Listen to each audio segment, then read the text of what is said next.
So we are going to shift forward and talk about the other kind of big section. So we talked about poetry last week, talked about the law. Now what's left from the Old Testament? Prophets. So, I was going to click on this to show you the text, but it's never going to pop up. I'm just waiting. He's going to write it out first, so. Yeah, he's writing the whole book of Isaiah before he lets us see it. The passage is from Jeremiah. It's I know the plans I have for you, declares the Lord, plans for your good and not for evil, to give you a future and a hope. Then you will call upon me and come and pray to me, and I will hear you. You'll seek me and find me when you seek me with all of your heart. Right? Jeremiah 29:11. We're all familiar. So, the question is now, how do we read and interpret Old Testament prophets, particularly in light of, us today? I think I might have talked about this in my small group at church. What do you all think of when you think of prophets or prophecy or prophetic literature? What does it make you think of? People who speak on behalf of God. Okay. Yes. The future. Yeah. That's what I always thought. Was like when you prophesied something about the future, right? So when I think of prophecy, or when I think of prophets or whatever else, I think of portions of Daniel, portions of Ezekiel, the apocalypse of John, right? These things that talk about what's going to happen in the future. It's not necessarily, that's not always the case. So the example is when Nathan the prophet comes to David, because he knows what David did, right? He knows that David took Bathsheba and murdered her husband, and Nathan knows about it. How does Nathan know? Holy Spirit told him. God told him so. So he has prophetic knowledge of something that's already happened in the past that he wouldn't otherwise know. That is prophecy, right? Nothing to do with the future, right? He doesn't come and say, you're going to do this thing and it's going to be terrible. We see that sometimes with, Ezekiel and Daniel and whatever. But most of these guys, they're talking about stuff that's happening now. And they're talking about stuff because God is telling them what to say, right? So why are they called pre-classical, classical, minor, major? Anybody know the distinctions? I guess it's called pre-classical because it's from the first line to the Bible. So what's the difference between these guys and these guys? Not all of those guys have their own books. Do any of these guys have their own books? Samuel. I guess Samuel technically. Is the book of Samuel about Samuel though? No. No. Right? So like Moses wrote a book. It's not really about him though, right? Deborah didn't write anything, Nathan, these are characters in the history of Israel. But they're participating with, interacting with the main characters. They're interacting with David. They're interacting with the nation of Israel. Were you gonna say something? Yeah, I was gonna say that they are before the exile. Okay. So, true. These are all before the exile. Some of these are before Some the of them exile are too. also, Right. but I'm thinking of that ends with Second Kings and Second Chronicles and all of that's where That's where this cuts off. Yeah. But some of these are writing during the time Yeah. of Kings and Chronicles. Has anybody ever read the Bible through chronologically? It's different. It's helpful sometimes, where you're reading through 1 Kings and then it tells you to stop and read all of Isaiah, or whatever it is. Yeah. Because there's a point when you're in the history where, this prophet is now on the scene. And they're doing their prophetic warnings from God during the case of the history. I thought I had a little chart on when they were coming through, the time period, because they're not all before the exile. Let's see if this. I thought I had them in my notes. So this is the whole history of Israel. Surprise. Creation and fall, patriarchs. This is Abraham, Isaac, and Jacob, right? Exodus after being in Egypt. Thank you. So Moses and Deborah, right? Samuel and Nathan are working during this United Kingdom. The United Kingdom is Saul, David, Solomon, right? Those 40, 80, 120 years, however long. Samuel and Nathan are both active as the prophets. They go away. Then there's a divided kingdom, north and south, right? Jeroboam and Rehoboam, which I only just recently learned they're not brothers. I always thought, because I'm so bad at the Old Testament, I always thought they were brothers of Solomon that were fighting over the empire together against each other. And they're super not. One of them is Solomon's brother, and one of them is just like a rando who decides to take over Israel. Elijah and Elisha are here at this point. They don't write books, right? This is all recorded in 1st and 2nd Kings and has nothing to do with, like, they don't write their own thing. But then we get into, during the divided kingdom, we start to get these prophets that we have their books. We have a recording of the prophecies that they spoke. Israel falls to Assyria. This is the northern kingdom. And then 150 years later, the southern kingdom falls. You've also got these guys down here who are operating in the southern kingdom, right? So Jonah, Hosea, and Amos are operating in Israel, the northern kingdom, before the fall. These guys are operating in the southern kingdom before the fall. And then you get into folks operating during the exile. So they're in Babylon, right? They're operating in Babylon. And that's kind of famously what Daniel is about, is Daniel navigating his religious life while in exile in Babylon. And then you've got all of these folks who are prophets in Israel once Israel has been returned, once the people have been returned to the land. And they kind of wrap up the last of the prophetic literature. They wrap up the last of the Old Testament. And then it's nothing until Jesus, right? So there's your history of Israel.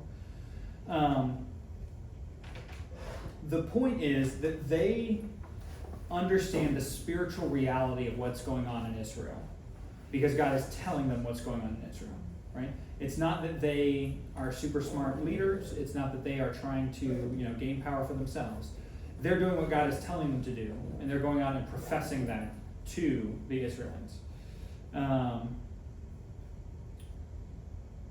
Let's see.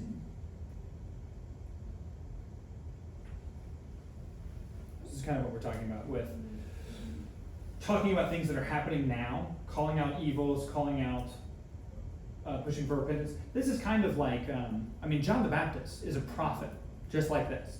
He's calling out the sins of Herod because Herod is sleeping with his brother's wife, but he's also prophesying, he's foretelling the coming of the Messiah, right? John the Baptist is very much, that's why they call him a prophet like Elijah, right? Is because he's operating in this way.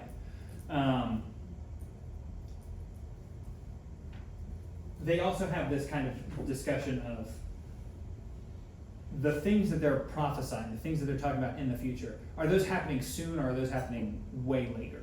And that's kind of a distinction.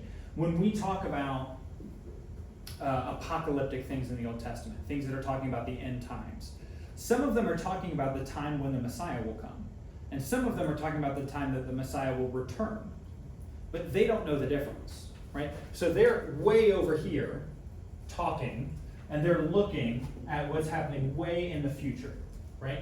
And in the future, they know that something is going to happen.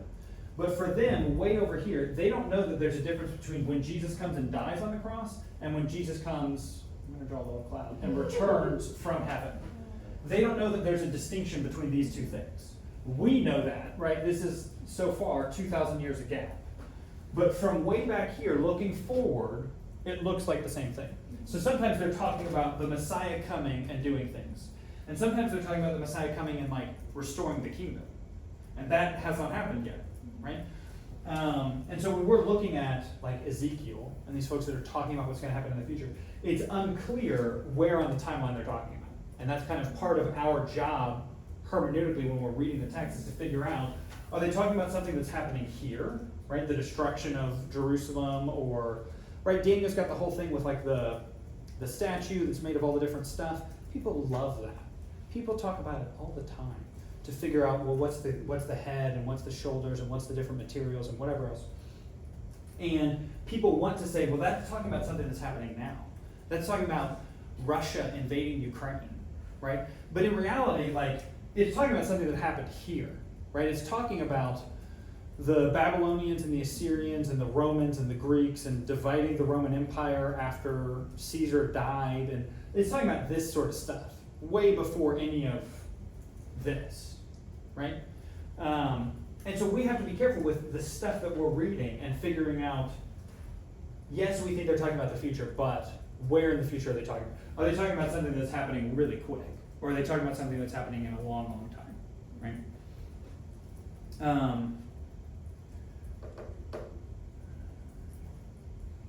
We also have to deal with just figures of speech and conditions and the way that the language is written, right? God comes and says, if you do this, then I will do this, right?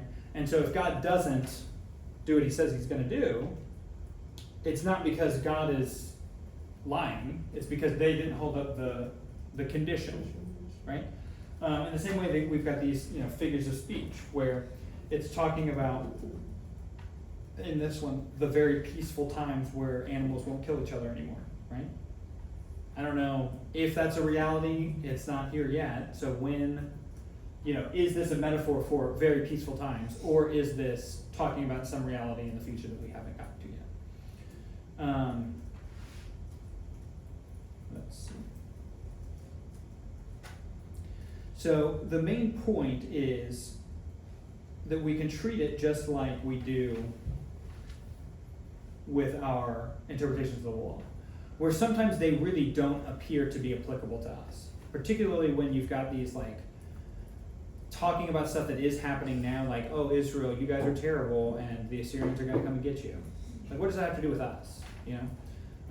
The idea is, instead of writing those off wholesale, we can do the same sort of thing and find the principle in what they're talking about, right? The principle could be something along the lines of, well, if you don't live according to the way that God has called you to live, then destruction is coming, right?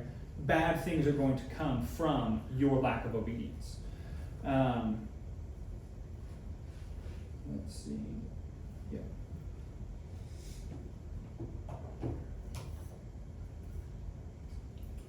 So we can look at these principles and see if the New Testament is on board with those principles, with those ideas. And I mean, you see this all the time in Paul, right? Paul gives conditional language, right? You need to behave this way because you're Christians now. And if you don't, right, things are going to happen.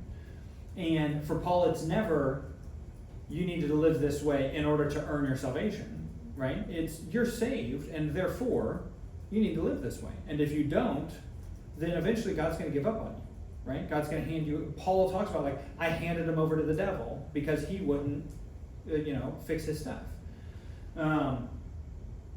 So a lot of this has to do with the figures of speech. How do we read those? And I think we talked about this last week with interpreting metaphors and poetry and trying to figure that out. And then honestly, a lot of it is just having people that are smarter than you write books and reading them as best you can, right? I try to read Isaiah. Everybody tells me, oh, Isaiah is the fifth gospel. It's just like the Gospels in the New Testament. It's so good, you should read it. And every time I read it, I'm like, this is so hard to understand the meaning of this. This takes so much more work for me than reading any of the Gospels.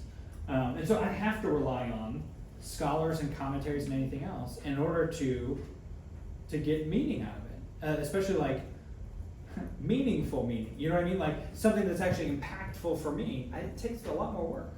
But the idea is that they're here for a reason. They're preserved for a reason because the Holy Spirit has kept them for us. As opposed to I'm sure Elijah and Elisha and Samuel and Nathan said a lot more stuff than is recorded, right? But they don't have books, right? They didn't write all of their stuff down. We have Isaiah and Jeremiah and Ezekiel and whatever else because it's profitable for us to read them and learn from them and grow in that way. Good?